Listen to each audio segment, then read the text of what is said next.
For this public installment, we'll be covering chapter 3, the Augustinian proof, because of course it's the closest that we get to transcendental argumentation in this book. There's a lot of good arguments in this chapter.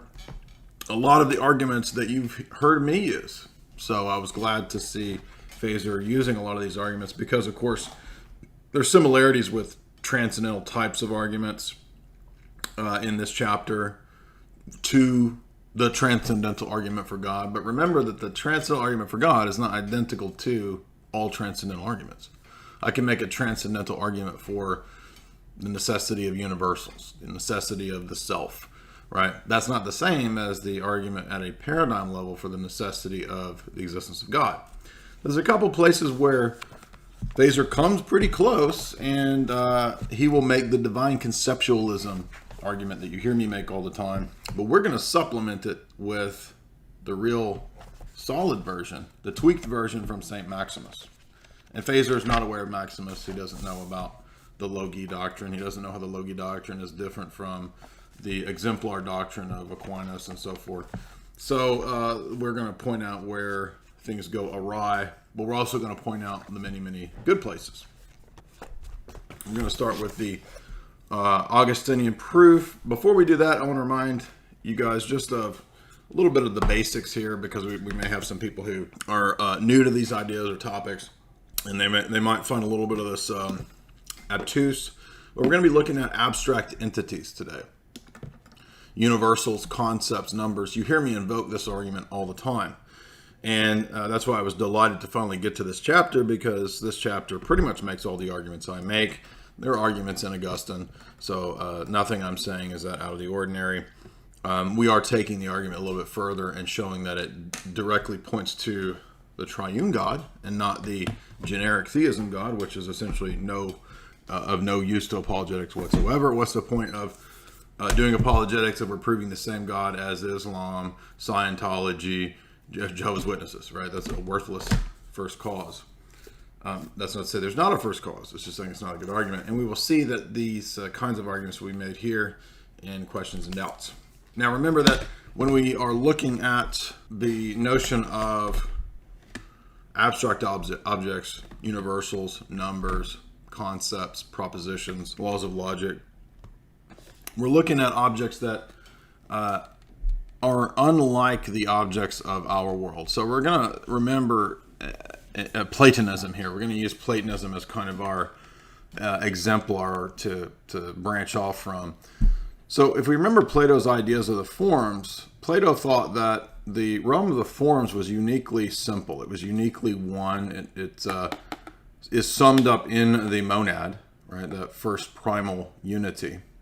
The forms are unchanging. The forms are impersonal in the sense that they're not like a human person. I know that Plato doesn't really have the conception of personhood as subject, as personal subject, the way that the Cappadocians will explain that. But regardless, it is important to mention that it's ideal, impersonal, immaterial, eternal. It's in stasis. This is very important because it's not in becoming. And then that's why Plato can point to things like, well, numbers are the best example of this kind of thing, right? So for Plato, they're in a third realm. They're not in our realm. They're in another higher realm. They're not in the mind per se. They're not in objects. So they must be in a third realm.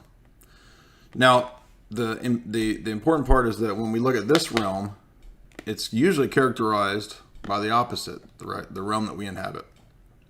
The realm that we inhabit is characterized by many. It's characterized by change. It's characterized by flux. It's characterized by being lesser in the chain of being according to how it relates to these things. So think about these things as higher on the spectrum, so to speak. The things that we experience are temporal. They come and go. And they participate thus in becoming. So the problem, as you can see pretty quickly, which actually Fazer will mention, is that it doesn't really see how there's any relationship between these two disparate realms. Now for Plato, his solution, one solution he thinks kind of works is what he calls metexis, which is participation. The idea that the faint reflections of this world participate, quote unquote, in the forms. But of course, as you can begin to see, this doesn't really solve much. It's still problematic because if this realm is essentially one and the highest of this realm is pure unity, then it would seem to exclude the possibility of distinctions in this realm. How are the things of this realm distinct?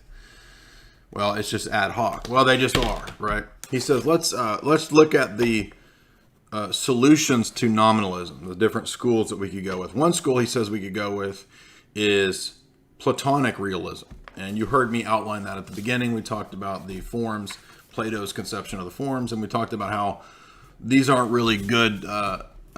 They seem to give a little bit of an answer to the immediate problem of reducing the universals to the instantiations or to matter. It shows the problem there. But when we just say that there's another realm of these ideal things, we still got all these problems, right? How do we relate that unchanging realm to this realm? In what sense do they participate? How do we avoid the third man argument, et cetera, et cetera? There's a whole bunch of problems. The dualism problem of Platonism, right? Plato's ad hoc rescue of just saying, well, we know the forms because like we were reincarnated, bro. That's literally his ad hoc rescue for his whole metaphysic. We were in the realm of the forms once, and then we kind of fell into this one, and so we're remembering the forms from the time when we were all in the monad. That's not a good answer. Right? That's a terrible answer, actually, but that's the best thing Plato has. And Phaser actually mentions some of my critiques of Platonism. Right? Not everybody knows of the third man critique. That's ancient. Even Plato brought it up. But there's other ones too, like the duality of the two realms. How do they actually relate? Plato's one in the many argument actually doesn't work, because if the many particular objects that we experience are different objects, then how do they have forms that are not really different? Because remember that the forms of objects have to have a higher level perfection in terms of their simplicity. So ultimately, they're all located in the monad. But the monad doesn't have real distinctions. Anytime you enter into the equation real distinctions, then you're moving into the lesser gradations of being, the lower rungs of the chain of being, because you're moving away from the one. So for Plato, the more distinct things are, the further down they are on the chain of being, down towards non-being. That's why we're all striving to get back to unity with the one. So once you have that metaphysical presupposition about the ontological supremacy of ultimate unity and simplicity, you have all these problems in your system. So manyness is on a lower status of being. And as you can imagine, when the church fathers encounter this, it takes centuries of debating, especially throughout the Cappadocians, to try to demonstrate the fact that the threeness of God is not somehow lesser than the unity of God. So how do we even speak of a participation or a resemblance? Because remember, the characteristics, the properties of the form are completely different than the characteristics of the particulars in our experience. So in what sense is there any kind of real relation between these two? How do they resemble? It makes no sense. This is the same argument you hear me make about ADS, the same argument I make to the Muslims. It's the same point. Because any system that has the presuppositions of absolute simplicity in this sense will have a hell of a time, an impossible task of trying to explain and locate the grounding of the particulars of this world in that thing. Doesn't work. And thus all ADS systems will collapse. That's also, of course, why Maximus does not say that the essences of creatures are identical to logi. The essences of creatures are in the creatures. He agrees with Aristotle on that. But the creatures and their instantiations, their particular, the logi of their being, their time coming to be, their existence, their providence, every molecule of their body is patterned on the logi, but not identical to the logi. Because the logi are in the divine mind. You're not identical to the divine mind, obviously. But many people make this mistake. They will identify the logi with the essences of created things. No, they're not. The essences of created things are in the objects. And he agrees with Aristotle there. But Maximus is also giving a nod to Plotinus by saying that the logi really are uncreated because they exist in the divine mind. and they come to be when God wills it. Therefore, they are thought wills about creatures. And so they are a different type of energy. They are a type of energy distinct from the eternal, what Palamas calls the natural energies. That doesn't mean that there's non-natural or unnatural energies. It's just a word that's used to signify the energies that would shine forth whether God created or not. And this comes from Athanasius' argument against the Arians. And that's why we distinguish God's love, glory, right? If he had not created, that would still be shining forth and reciprocated amongst the persons of the Trinity without a created order. This is why we're going to have to show, we're going to point out in a minute, that Losky, Staniloy, Andreev's argument, and St. Nikolai Velimirovich makes this argument too, that you can actually show that the Trinity is the only logical, rational deity that avoids a necessary creation.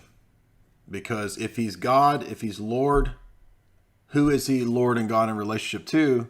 Unless there's an eternal, is he eternal Lord, eternal God? If he's a single hypostasis, single God, then he must be Lord God over an eternal creation. Unless he's triune and there's an eternal reciprocation of love and attributes like glory shining forth amongst the triad, regardless of a created order, right? But then when he creates on the basis of will, not on the basis of any necessary pattern in his essence, but only on the basis of will.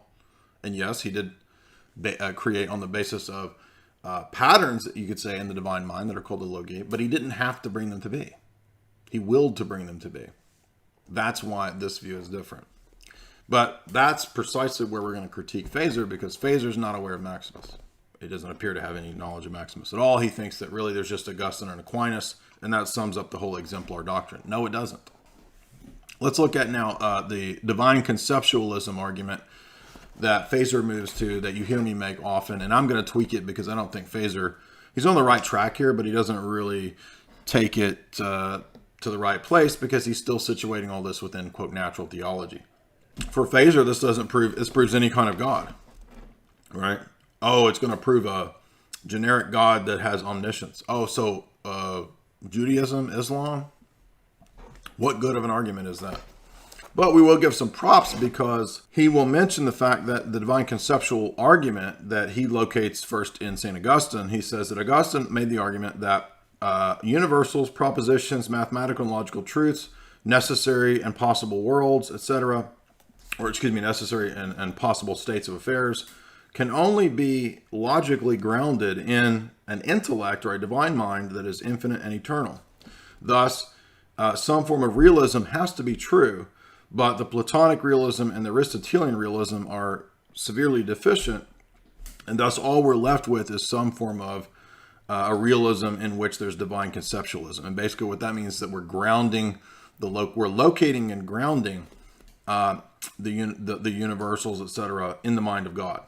But now, remember, and he will mention this objection at the end of this chapter, what is the Roman Catholic doctrine of divine ideas in terms of Aquinas? Now, maybe a Scotus could get around this. I don't really think so, but because I mean, John Duns Scotus in his treatise on unicity of God, he says all the same stuff about simplicity in terms of knowledge, will, and act that Aquinas says. He equates them all with the essence of God in a strict identity, even though he also says that there's a formal distinction.